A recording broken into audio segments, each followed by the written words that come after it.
O sucesso é um péssimo conselheiro. Conhecimento é poder. A crise é uma oportunidade. Preparei não ocorreu. Eu tive excelente formação no meu Rio Grande do Sul natal. Tive excelente formação na USP. Estudei fora, especialmente França e Estados Unidos. Nenhum professor me preparou, por exemplo, para a iluminação de live. Mas, pelo contrário, insistiram com o que havia de mais recente em tecnologia, como mimeógrafo, retroprojetores. E essas coisas que hoje têm o mesmo sentido de esculpir um machado com pedra do Paleolítico. Então, a primeira característica deste mundo que acelera o processo de transformação é a capacidade de acompanhar mudanças que não são mais geracionais. Durante séculos, a humanidade escreveu com penas de aves, como gansos e cisnes. No fim do século XIX, surgiu a caneta tinteiro. Na década de 1930, surgiu a esferográfica. E hoje, quando você leva seu iPhone do ano passado, porque ele tem um problema, o homem olha para você como se você apresentasse uma tábua de argila com escrita cuneiforme. E não tem mais nem fonte para isso, doutor. Porque isso aqui já é de abril do ano passado. Essa mudança ela é muito rápida e ela não pressupõe mais a possibilidade daquilo que fez a geração do meu pai, formada em Direito na Federal de Porto Alegre, que era receber seu diploma em 1959, colocar na parede e passar 52 anos como advogado com aquele diploma, sem nunca ter feito MBA, curso, atualização, Summit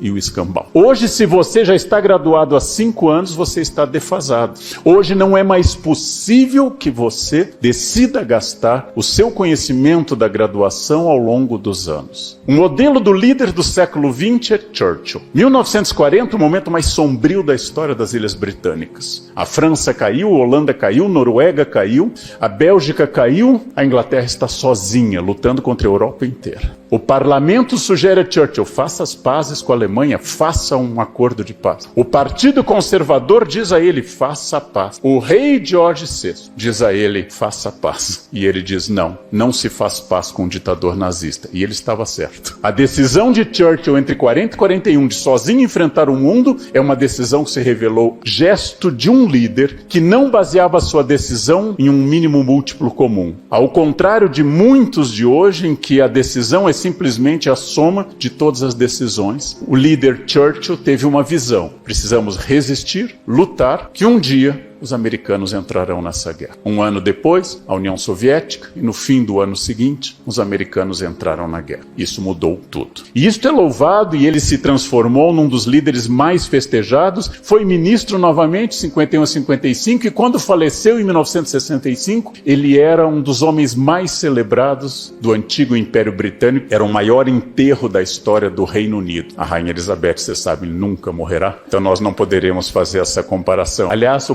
primeiro-ministro dela foi Churchill.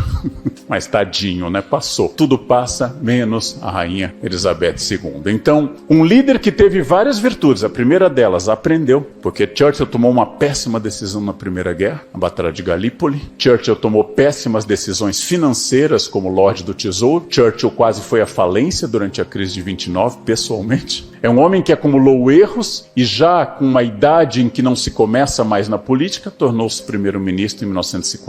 Logo, nós estamos falando de um homem que aprendeu, tomou decisões muito solitariamente. Enfrentou pressões da esposa, do rei, do parlamento e do seu partido, e bateu o pé e convenceu pessoas ao caminho que nós sabemos o mais correto. Sempre louvamos o carisma e a capacidade de continuar aprendendo, mas a liderança de hoje é mais complexa. Qual é a grande virtude desse líder que está se desenhando nesse mundo VUCA Bunny? Em primeiro lugar, eu já disse algumas coisas como atualização, estímulo ao equilíbrio psíquico, capacidade de carisma, mas, segundo lugar, eu quero, depois de todas essas virtudes, falar de uma ideia muito estranha no Brasil. Eu, como líder, estou em serviço. Logo, quanto maior o número de liderados, a mais gente eu sirvo. Se eu sou professor, eu sirvo aos meus alunos na Unicamp. Como no Brasil nós temos tradição de coronelismo e mandonismo, nós achamos que o objetivo da instituição é servir ao líder. Toda vez que isso acontece, uma empresa começa a ter problemas. Ah, mas nós estamos bem. Bem, a Varig também esteve. A Kodak já dominou a maior parte do mercado fotográfico do planeta. E tudo isso, em cada case que é muito diferente um do outro, existe uma liderança que pega o sucesso e transforme esse sucesso num direito adquirido e não numa luta constante. A liderança hoje é a capacidade de um esforço contínuo, que quando eu comparo sempre me vem à cabeça a mesma metáfora, que é esforço é banho.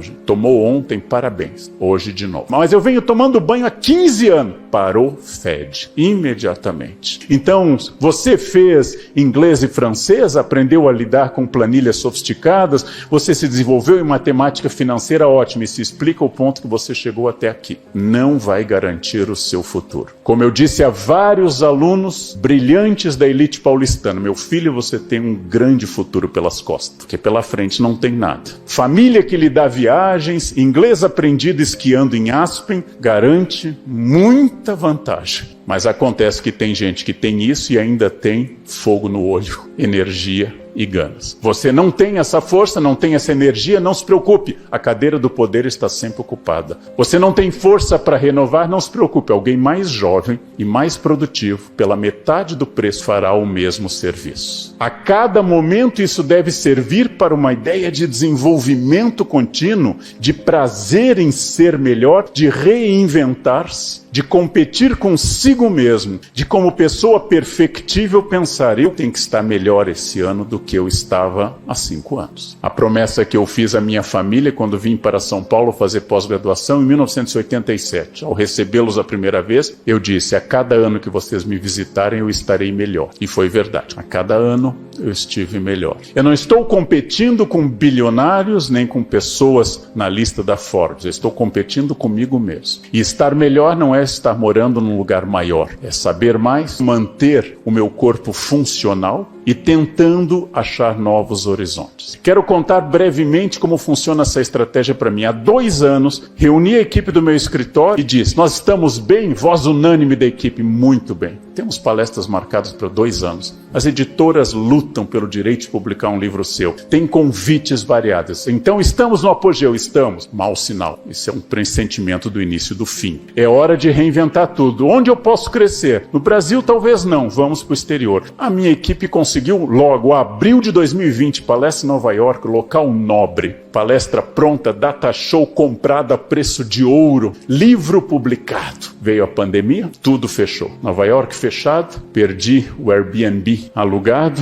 Não tem problema, eu tenho resiliência, capacidade máxima da liderança. Abril de 2021, nós vamos arrasar. Arrasamos, porque foi cancelado de novo. Nova York não estava aberto. Nesses 2 anos eu tive chance de aprimorar essa palestra, lançar mais obras, traduzir mais livros. E agora eu estou dizendo que em 2022 começa a minha carreira internacional. Eu não sei se ela vai começar, ou se a variante Delta, Y, Ômega vai triunfar. Mas nesse esforço de continuar expandindo o meu horizonte, eu me reinventei. Então a todo instante eu tive que reinventar tudo isso. E agora eu me sinto desafiado a fazer novas coisas cada vez mais. Eu não contei isso para parecer um case de sucesso. Eu contei isso para parecer o que é, que eu preciso continuar me reinventando. O sucesso é um péssimo conselheiro. O sucesso leva a tranquilidade. Todo mundo que está feliz engorda. E quando separa, emagrece, porque volta ao mercado. Quando você está tranquilo em casa, você começa aquele processo que vai atacar seu próprio casamento. Que botar uma roupa de baixo boa? Estamos só nós em casa? E a pergunta que eu faço, então, para quem você vai colocar a roupa boa? Não. Por que é que você vai usar a pior roupa em casa e vai guardar a roupa melhor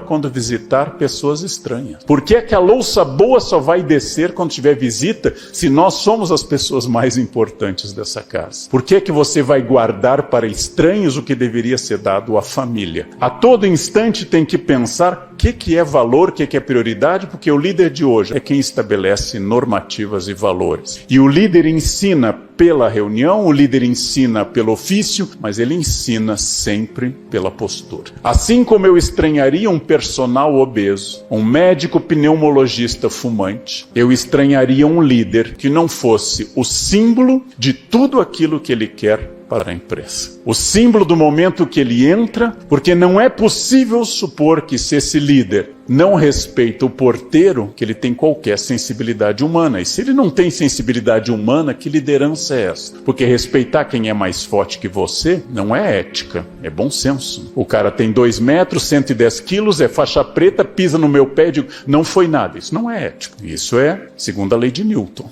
Massa maior, massa menor. Eu testo a ética e os valores quando eu vejo como é que você trata o porteiro. A moça...